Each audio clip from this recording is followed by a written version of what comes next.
السلام علیکم دوستو، اردو کلاسک چینل پر خوش آمدید۔ معزز سامعین سے امید کی جاتی ہے کہ ویڈیو کو لائک کریں اور چینل کو سبسکرائب بھی کریں، شکریہ۔ آئیے چلتے ہیں کہانی کی جانب۔ رنگ آسماں، قسط نمبر 70۔ ولی خود بھی گفتگو کرنے کا خواہاں تھا۔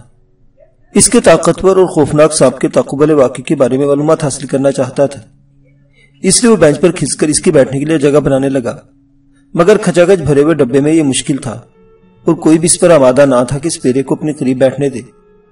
اب اس کے پڑوسی مسافر نے احتجاج کیا ہی تھا کہ بوڑھا بولا، یہاں نہیں، میرے ساتھ چل کر وہاں فرش پر بیٹھ جا جہاں میرا سامان رکھا ہے، پھر اطمینان سے بات ہوگی۔ پٹاریوں میں سانپ تو نہیں ہے؟ ولی نے قطرے گھبراہٹ سے سوال کیا۔ وہ ہنس پڑا۔ مورخ، تو اس سے ڈرتا کیوں ہے؟ ناگراج نے تیری رکشا کا وچن دیا ہے، دنیا کا کوئی سانپ تیرا کچھ نہیں بگاڑ سکتا، اور تیری نسل کو یہ بھی بتا دوں کہ میرے پاس کوئی ناگ نہیں، کشتری ناگ تھا، سو تیرے کارن اسی دن بھاگ گیا جب تو ناگ پنچمی کے میلے میں آیا تھا۔ کشتری ناگ؟ ولی سوچنے لگا، پھر یاد آیا کہ ناگ پنچمی کی رات میرے کمرے میں اس بوڑھے نے، جسے میں یعنی سیدھا مہاراج کہہ کر مخاطب کرتی تھی، یہی نام لیا تھا کہ کشتری ناگ اس کی حفاظت پر مامور ہے۔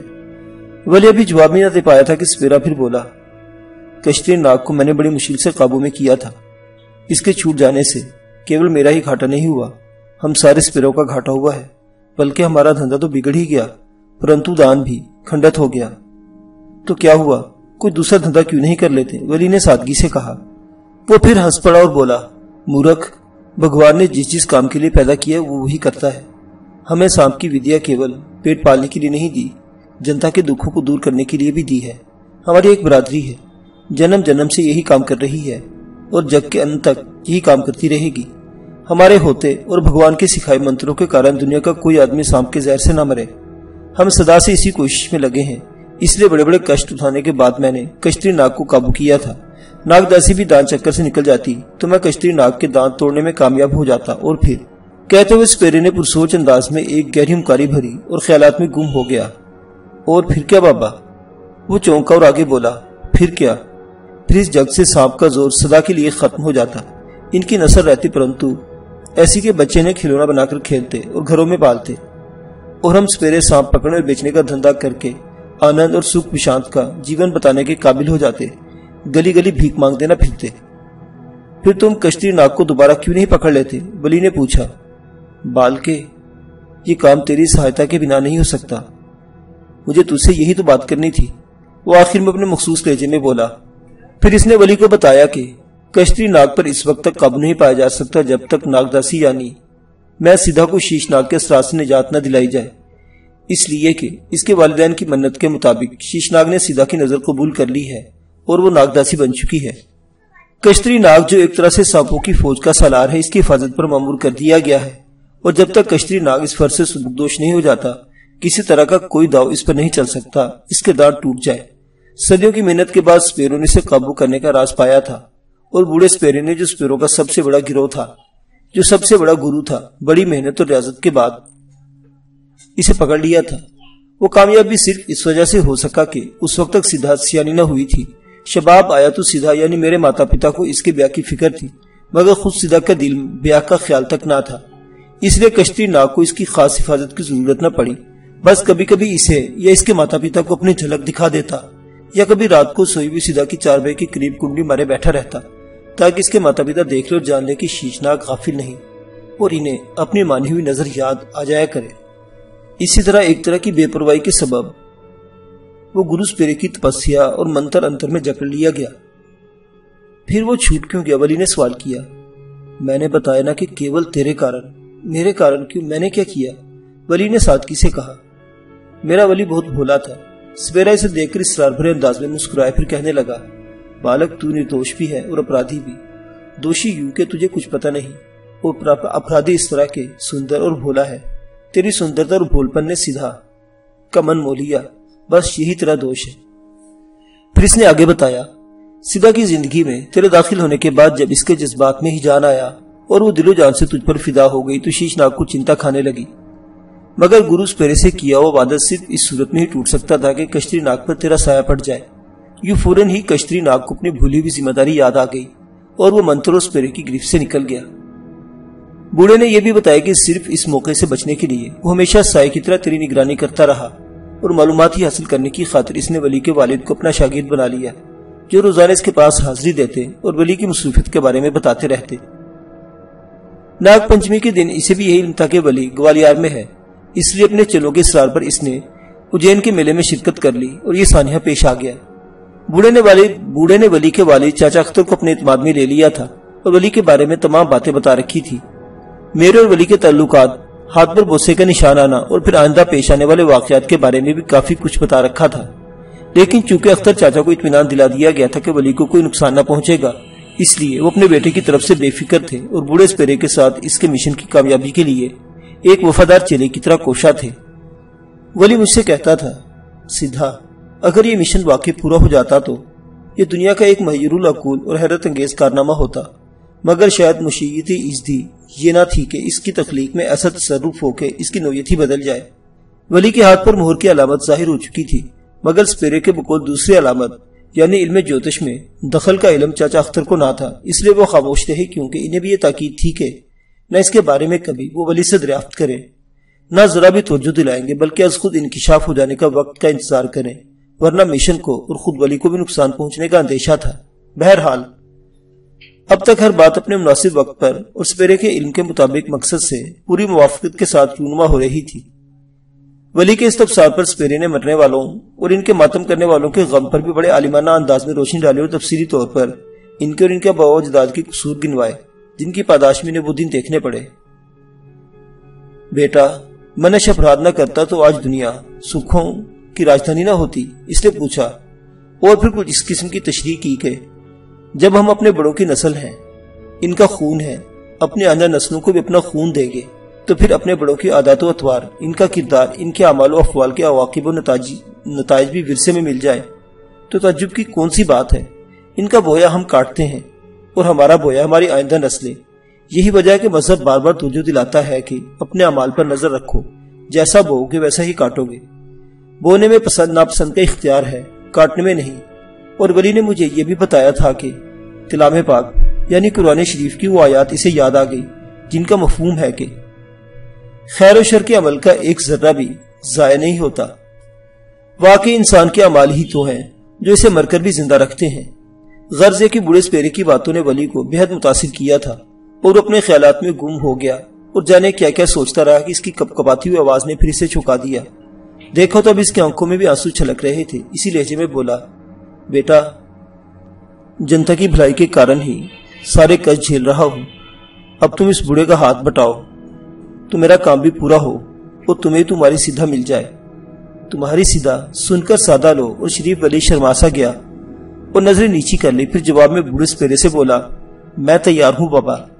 اس کے بعد بوڑھے سپیرے نے منصوبے کی صراحت بتائی، جس کے مطابق ایک ہفتے بوڑھے کے ساتھ رہ کر بین بجانا اور ایک خاص دھن سیکھنی تھی، پھر نیل نگری کی پہاڑیوں پر جا کر متعدد ناگوں کے درمیان میری ہمزاد یعنی سیدھا ناگن کو تلاش کرنا تھا، پھر اسے اپنے ہاتھ سے قتل کر کے اس کی لاش جلانی تھی اور وہ راگ بوڑھے کو پہنچانی تھی، وغیرہ وغیرہ۔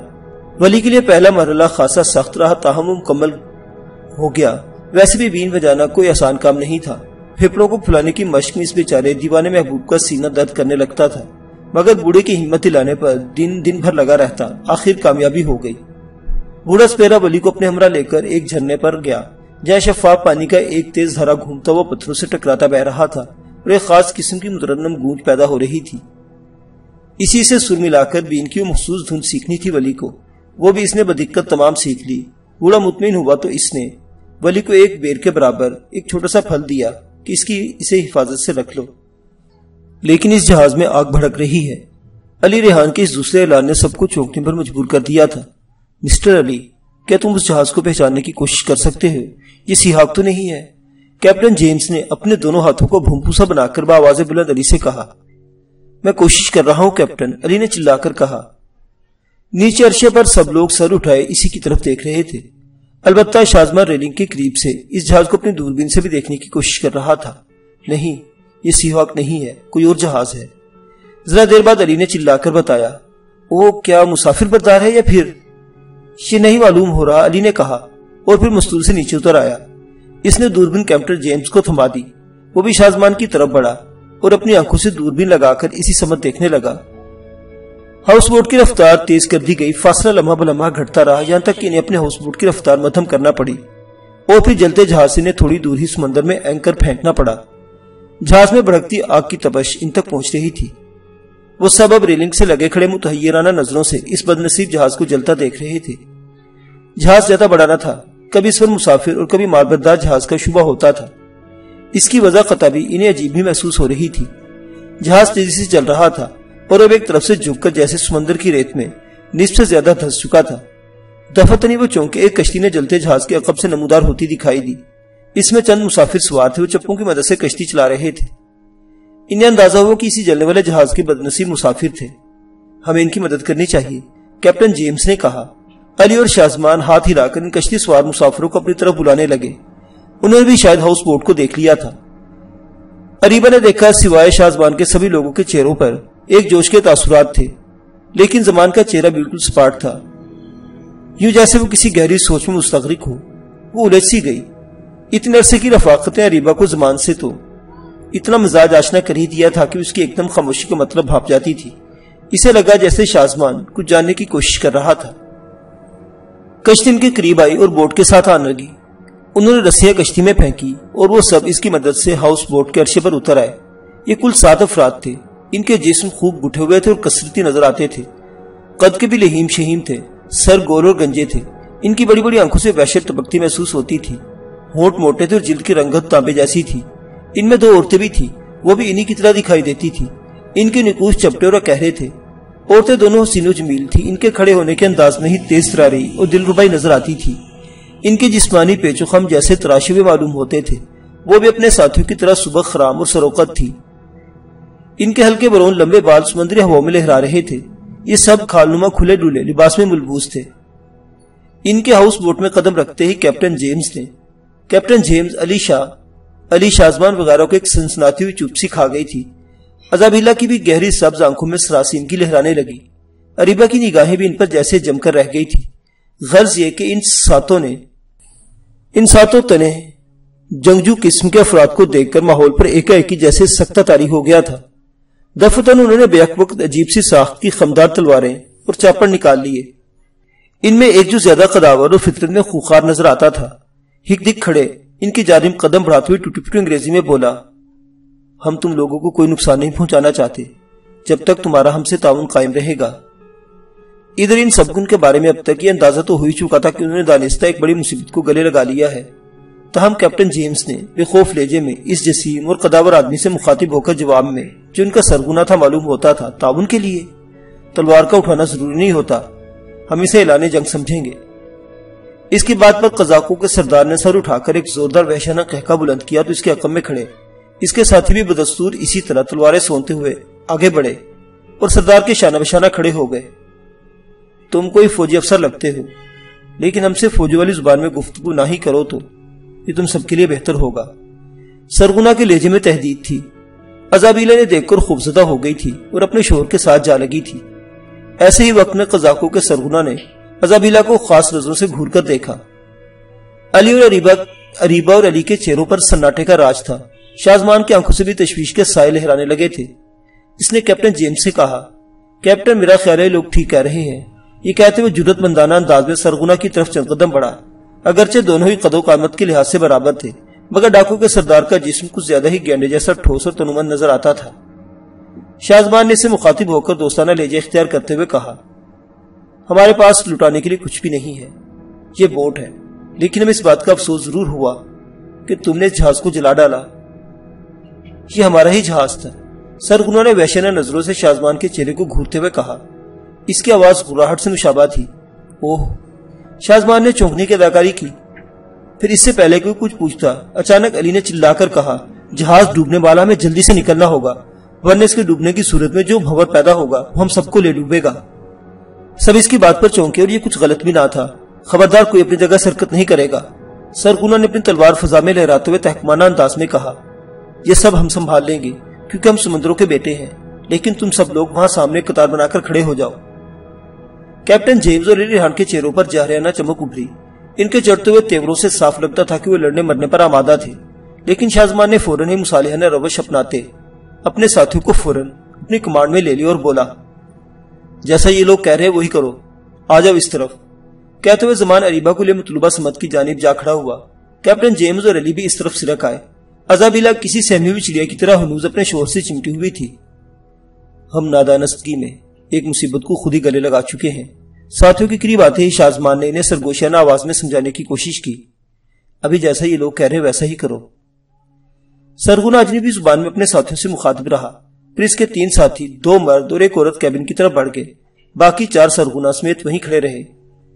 لیکن یہ لوگ بہت خطرناک بحری قزاق معلوم ہوتے ہیں، ہمیں مزاحمت کرنا پڑے گی۔ ادھر کیپٹن جیمز نے شازمان کی سرگوشی کے جواب میں کہا، ہاتھ پر ہاتھ تو ہم بھی نہیں دھرے بیٹھے رہیں گے کیپٹن۔ شازمان نیچے آواز میں بولا، لیکن ابھی نہیں، اور میرا خیال ہے کہ یہ لوگ ابھی خود بھی کسی مصیبت کا شکار ہیں۔ علی نے بھی اس طرح کا خیال ظاہر کرتے ہوئے کہا، ان کا جہاز نہ جانے کس وجہ سے تباہ ہوا ہے، پہلے ان لوگوں کو ذرا کھلنے دو، یہ کرتے کیا ہے؟ یہ سب درندہ صرف قزاق معلوم ہوتے ہیں، اریبہ ہولے سے بولی، خونی بھی لگتے ہیں۔ ازابیلا نے اپنے خوف کا اظہار کیا، مگر اس کی آواز ہاؤس بوٹ کے انجن کی آواز کے بلند ہوتے ہی شور میں ڈوب گئی۔ لنگر شاید اٹھا دیا گیا تھا اور بوٹ نے اسی جانب سفر شروع کر دیا تھا جس طرف یہ لوگ پہلے ہی گامزن تھے۔ یہ اب کہاں لے جا رہے ہیں ہمیں؟ اریبہ بولی، لیکن اس کی بات کا کسی نے جواب نہیں دیا۔ یہ 5 عرشے کے ایک طرف کھڑے تھے۔ اندر سے عورت برآمد ہوئی۔ اس نے اپنے سرغنہ سے کچھ کہا، پھر ان سے 2 ساتھی اس لڑکی کے ساتھ کیبن کی طرف بڑھ گئے۔ ان 2 میں ان کا سرغنہ بھی شامل تھا۔ 2 ساتھی ایک مرد اور عورت میں ہی تنے کھڑے رہے، وہ انہی کی جانب گھورے جا رہے تھے۔ وقت بھاری سیل کی طرح گزرتا محسوس ہونے لگا۔ کھلے سمندر میں ہاؤس بوٹ کا سفر ایک بار پھر شروع ہو چکا تھا۔ سمجھ چونکہ ایک ہی تھی، اس لیے انہیں اپنی منزل کی کچھ زیادہ فکر نہ ہوئی۔ البتہ انہوں نے محسوس کیا تھا کہ ان کے انداز میں برہمی اور غصہ تھا۔ ذرا دیر بعد یہ لوگ کھاتے پیتے کیبن سے برآمد ہوئے۔ سرغنہ نے اپنے 2 ساتھیوں کو کوئی حکم دیا۔ وہ دونوں مستول پر چڑھ گئے، پھر نیچے اترے اور دوربینیں لگا کر دور حد نگاہ پہلے سمندر میں دیکھنے لگے۔ جو لگتا تھا جیسے انہیں کسی کی تلاش ہو۔ آخر معاملہ کیا ہے تم لوگوں کے ساتھ؟ کیپٹن جیمز سے نہ رہا گیا۔ اس نے سرغنہ سے پوچھا۔ سرغنہ نے خوخار سی نظر اس پر ڈالی، وہ محض گھررا کر رہ گیا۔ تب شازمان نے پوچھا، میرے ساتھی کا خیال ہے کہ تم لوگ اگر کسی مصیبت کا شکار ہو تو ہم لوگ تمہاری مدد کر سکتے ہیں۔ اس کی بات پر سرغنہ کی برہمی میں کچھ کمی نظر آئی اور پھر وہ چند لمحہ رک کے بولا، تم لوگوں کو یقین اب تک اندازہ ہو ہی چکا ہوگا کہ ہم کون ہیں، مگر ڈرنے کی ضرورت نہیں۔ یہاں سے گزرنے والے ایک بہت بڑے باربردار جہاز کو ہم نے لوٹنے کی کوشش کی تھی، لیکن ہم ناکام رہے۔ حالانکہ ایسا پہلے کبھی نہیں ہوا کہ ہم ناکام ہوئے ہوں، مگر ہم سے غلطی یہ ہو گئی کہ ہم جس بڑے جہاز کو ہم مسافر مال بردار جہاز سمجھ بیٹھے تھے، وہ در حقیقت ایک برٹش آرمی کا جہاز تھا۔ اس میں بڑی بڑی توپیں نصب تھی، مسلح فوجی موجود تھے۔ ان کی فائرنگ اور گولہ باری نے ہمارے جہاز کو نقصان پہنچایا۔ ہمارے بہت سے ساتھی بھی مارے گئے، ان میں میرا جوان بیٹا اور بیوی بھی شامل تھے، وہ بھی مارے گئے۔ میرا سینہ انتقام سے جل رہا ہے۔ اب ہم ان کے تعاقب میں جا رہے ہیں۔ ان سے میں اپنے بیٹے، بیوی اور اپنے ساتھیوں کی موت کا انتقام لوں گا۔ اتنا بتا کر وہ چپ ہو گیا۔ کیپٹن جیمز، علی اور شازمان وغیرہ اس کی زبانی یہ سنا تو انہیں ایک جھٹکا لگا۔ جیمز نے کچھ کہنا چاہا تو شازمان اسے خاموش رہنے کا اشارہ کر دیا۔ وہ جان چکے تھے کہ بحری قزاقوں کا یہ سرغنہ کس جہاز کی بات کر رہا ہے۔ یہ تو تھی اس کے انتقام کی بات، لیکن ابھی انہیں یہ نہیں معلوم تھا کہ اس جہاز میں کتنی مالیت کا خزانہ بھی لدا ہوا تھا۔ سرغنہ نے تاڑ لیا کہ کیپٹن جیمز اسے کچھ کہنا چاہتا تھا۔ بولا، تم کچھ کہنے والے تھے۔ جیمز ذرا بوکھلا گیا۔ شازمان نے اسے کچھ ایسا کہنے سے منع کر دیا تھا جس سے ان کی دلچسپی بھی سی ہاک سے ظاہر ہوتی۔ اب بات تو بنانا تھی۔ وہ بولا، میں دراصل یہ کہنا چاہتا تھا کہ وہ جہاز تو دور جا چکا ہوگا، ہماری بوٹ اس تک کہاں پہنچے گی؟ ضرور پہنچ جائے گی، وہ جہاز زیادہ دور نہیں گیا ہوگا، اور یہ بوٹ مجھے خاصی طاقتور معلوم ہوتی ہے۔ لیکن تم خود کہہ رہے ہو کہ اس جہاز میں توپیں نصب ہیں اور مسلح فوجی بھی سوار ہیں، پھر ہم کیسے ان کا مقابلہ کریں گے؟ یہ سوال علی نے کیا تھا۔ اس کی بات پر سرغنہ مکروہ کہکا لگاتے ہوئے ہنسا۔ اسی لہجے میں وہ ان کی جانب اپنی موٹی انگلی کا اشارہ کرتے ہوئے بولا، تم لوگ اس جنگ میں ہمارا ساتھ دو گے، ہمارے سارے آتشی ہتھیار تباہ ہو چکے ہیں، تم لوگوں کے پاس اس کی تھوڑی بہت مقدار تو ہوگی۔ یہ بھی انگریز فوجی افسر ہے۔ اس کا اشارہ کیپٹن جیمز کی طرف تھا۔ لیکن ساتھ ہی مجھے حقیقت کا بھی اندازہ ہے کہ تم بھی چونکہ انگریز اور انڈین ہو ہمارا ساتھ نہیں دو گے، اس لیے مجبوراً تم لوگوں کو میرے سخت فیصلے قبول کرنا پڑیں گے، ورنہ ہمارے درمیان بات نہیں بنے گی۔ کس قسم کے فیصلے؟ شازمان نے ذرا تیزی سے سرغنہ کو گھورتے ہوئے پوچھا۔ یہ بات کی بات ہے، پہلے یہ بتاؤ تم لوگ کیا کہتے ہو؟ سرغنہ نے الٹا سوال داغا۔ وہ لوگ ایک دوسرے کی طرف تکنے لگے، تاہم کیپٹن جیمز نے بردباری سے پوچھا، اگر ہمارے ساتھ کسی قسم کی معاملہ داری اور تعاون کی بات کرنی ہے، تم لوگوں کو بھی سیدھی طرح دوستی کا ہاتھ بڑھانا ہوگا۔ زور زبردستی کے ساتھ ہماری مدد لینے میں تمہیں کوئی فائدہ نہ ہوگا۔ کیپٹن جیمز ہی نہیں بلکہ علی اور شازمان بھی قزاقوں کی سربراہ کی بات کا مطلب اچھی طرح سمجھ رہے تھے، چونکہ سی ہاک نامی وہ جہاز ان کا بھی شکار تھا، مگر ہرگز نہیں چاہتے تھے کہ یہ ڈاکو ان کے منہ سے وہ نوالا چھیننے کی کوشش کرے۔ اس بات نے ان کے اس اہم مشن کو سخت خطرے میں ڈال دیا تھا۔ یہ ان کے لیے دوہری مشکل تھی، ایک طرف سے سی ہاک جیسے جہاز اور ان کے سواروں سے جنگ، دوسرے یہ بحری قزاقوں کی مصیبت گلے آن پڑی تھی۔ لیکن اس بات کی کیا ضمانت ہوگی کہ تم ہمارے دشمنوں سے لڑنے میں ہماری پورے خلوص سے مدد کرو گے، جبکہ تمہارے درمیان ایک انگریز فوجی افسر بھی موجود ہے؟ باقی تم لوگ تو ہندوستانی لگتے ہو۔ سرغنہ نے کچھ لمحہ سوچنے کے بعد پوچھا۔ اس بار شازمان نے جواب میں کہا، جب معاملہ اپنی بقا کا ہو تو ہم وہی کرتے ہیں جو موجودہ حالات کا تقاضا ہو۔ تم اس گورے افسر کے کالے غلام ہو، یقیناً اسی کے ساتھ وفاداری نبھاؤ گے۔ اس بار ان دو تیز ترا لڑکیوں میں سے ایک نے آگے بڑھ کر شازمان سے کہا۔ وہ اب اپنے سرغنہ کے شانہ بشانہ کھڑی ہو گئی۔ یہ تمہاری غلط فہمی ہے، کیپٹن جیمز ہمارے دوست ہیں اور ہم ان کے غلام نہیں ہیں۔ یہ جواب علی ریحان نے بڑے جوش کے ساتھ اس لڑکی کو دیا تھا۔ لڑکی نے ایک گہری نگاہ سے علی کی طرف دیکھا اور مسکرائی۔ یہ سرغنہ کی بیٹی امیارہ تھی۔ اسے یہ نوجوان جوشیلا اور جنگجو محسوس ہوا تھا۔ وہ کافی دیر سے اس کی خوبرو چہرے اور بڑی بڑی روشن آنکھوں سے مترشح ہوتے غیاض و جوش کے تاثرات کو تاڑتی رہی۔ لڑکی نے اپنے باپ سے کہا، پا، میرا خیال ہے ان پر بھروسہ کر لینا چاہیے۔ ہرگز نہیں امپارا، ایک تنومن ساتھی آگے بڑھ کر انہیں گھورتے ہوئے بولا، ہم فاتح ہیں اور یہ مفتو، انہیں ہماری بات ماننا پڑے گی، اور جیسا سردار اٹوما کہتے ہیں ویسا ہی کرنا پڑے گا انہیں۔ یہ ان کا ہم سے وفاداری کی ضمانت ہوگی۔ یہ سردار اٹوما کا ہونے والا داماد اور امپارا کا منگیتر تھا۔ گروہ میں اس کی حیثیت سردار اٹوما کے نائب کی تھی۔ وہ ضمانت کیا ہوگی؟ کیپٹن جیمز نے ان کی جانب گھورتی نظروں سے دیکھ کر سوال کیا۔ چریپا کے وحشتناک چہرے پر بڑی زہریلی مسکراہٹ پھیل گئی۔ اس نے باری باری جیمز کے ساتھ کھڑی ایزابیلا اور شازمان کے ساتھ کھڑی اریبا کو شیطانی نظروں سے گھورتے ہوئے ان کی جانب اشارہ کیا اور بولا، تمہاری یہ دونوں عورتیں ضمانت کی صورت میں ہمارے قبضے میں رہیں گی۔ معزز سامعین حضرات، یہ داستان ابھی جاری ہے، بقیہ واقعات اگلی قسط میں۔ دیکھتے رہیے اردو کلاسک۔ اللہ حافظ۔